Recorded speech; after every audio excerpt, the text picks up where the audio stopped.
North sentinel island दुनिया का सबसे रहस्यमयी द्वीप इंट्रो हिंद महासागर के बीचों बीच एक ऐसा द्वीप मौजूद है जहां आज भी बाहरी दुनिया का कोई कानून नहीं चलता।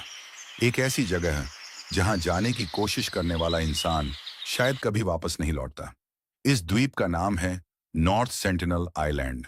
घने जंगलों से ढका यह छोटा सा द्वीप बाहर से शांत दिखाई देता है, लेकिन इसके अंदर छुपा है हजारों साल पुराना रहस्य।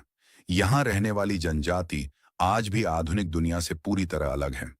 न मोबाइल, न बिजली, न इंटरनेट और न ही बाहरी लोगों पर भरोसा।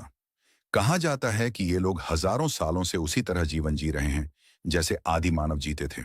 जो भी उनके करीब जाने की कोशिश करता है वे उसे दुश्मन समझते हैं। भारत सरकार ने भी इस द्वीप के पास जाना पूरी तरह प्रतिबंधित कर दिया है। लेकिन सवाल ये है, आखिर नॉर्थ सेंटिनल आइलैंड इतना रहस्यमय क्यों है? यहां रहने वाले लोग बाहरी दुनिया से नफरत क्यों करते हैं? और आखिर क्या हुआ था उन लोगों के साथ जिन्होंने इस द्वीप तक पहुंचने की कोशिश की? आज की इस कहानी में हम जानेंगे दुनिया के सबसे खतरनाक और रहस्यमयी द्वीप की पूरी सच्चाई। स्टोरी स्टार्ट साल 1771। एक ब्रिटिश जहाज हिंद महासागर से गुजर रहा था। रात के समय जहाज के कप्तान ने दूर जंगलों के बीच अजीब सी रोशनी देखी। पहले तो उसे लगा कि शायद कोई मछुआरा होगा, लेकिन जब जहाज थोड़ा पास गया तो उसे एहसास हुआ कि यह कोई साधारण जगह नहीं थी। वह था नॉर्थ सेंटिनल आइलैंड। उस समय किसी को नहीं पता था कि इस द्वीप पर कौन रहता है। बस इतना पता था कि यहां जाने वाला वापस नहीं आता।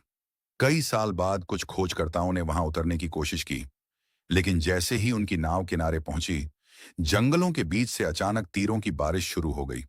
लोग डर कर वापस भाग गए। धीरे धीरे पूरी दुनिया को समझ आने लगा कि इस द्वीप पर रहने वाली जनजाति बाहरी लोगों को बिल्कुल पसंद नहीं करती। इन लोगों को कहा जाता है सेंटिनलीज ट्राइब। ये जनजाति हजारों सालों से दुनिया से अलग रह रही है। इनकी भाषा आज तक कोई नहीं समझ पाया। ये लोग शिकार करके, मछली पकड़कर और जंगलों में रहकर अपना जीवन बिताते हैं। लेकिन सबसे डरावनी बात यह थी कि ये लोग किसी भी बाहरी इंसान को अपने द्वीप के लिए खतरा मानते थे। 2004 की सुनामी। साल 2004 में हिंद महासागर में भयंकर सुनामी आई। लाखों लोग मारे गए। दुनिया को लगा कि शायद नॉर्थ सेंटिनल आइलैंड खत्म हो चुका होगा। भारत सरकार ने हेलीकॉप्टर भेजा यह देखने के लिए कि वहां कोई जीवित बचा है या नहीं। लेकिन जैसे ही हेलीकॉप्टर द्वीप के ऊपर पहुंचा, जंगल से एक आदमी बाहर आया और उसने हेलीकॉप्टर की तरफ तीर चला दिया। तभी दुनिया को पता चला सेंटिनलीज ट्राइब अब भी जिंदा है। रहस्यमयी मौत साल 2018। एक विदेशी युवक जॉन एलन चो इस द्वीप पर पहुंचना चाहता था। वह सेंटिनलिस्ट लोगों से संपर्क करना चाहता था। कई लोगों ने उसे रोका। सरकार ने चेतावनी दी, लेकिन उसने किसी की बात नहीं मानी। रात के अंधेरे में वह नाव लेकर द्वीप के पास पहुंचा। पहले दिन जनजाति के लोगों ने उसे चेतावनी देकर भगा दिया, लेकिन वह दोबारा वापस गया और फिर वह कभी लौट कर नहीं आया। बाद में मछुआरों ने दूर से देखा कि जनजाति के लोग उसका शव किनारे पर घसीट रहे थे। इस घटना के बाद पूरी दुनिया फिर से डर गई। नॉर्थ सेंटिनल आइलैंड इतना खतरनाक क्यों है? असल में सेंटिनलीज लोग हजारों सालों से बाहरी दुनिया से कटे हुए हैं। उनके शरीर में आधुनिक बीमारियों से लड़ने की ताकत नहीं है। अगर कोई बाहरी इंसान वहां जाए तो छोटी सी बीमारी भी पूरी जनजाति को खत्म कर सकती है। इसीलिए भारत सरकार ने इस द्वीप के आसपास जाना गैरकानूनी बना दिया है। आज भी नॉर्थ सेंटिनल आइलैंड दुनिया की सबसे रहस्यमयी जगहों में से एक माना जाता है। कोई नहीं जानता कि वहां कितने लोग रहते हैं, उनकी भाषा क्या है या उनके जंगलों के अंदर क्या छुपा हुआ है।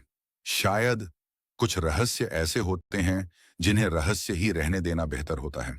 समुद्र की लहरों के बीच छुपा नॉर्थ सेंटिनल आइलैंड आज भी दुनिया से अलग है। वहां आज भी वही लोग रहते हैं जो हजारों साल पहले रहते थे, और शायद आने वाले कई सौ सालों तक भी यह द्वीप ऐसे ही रहस्यमय बना रहेगा।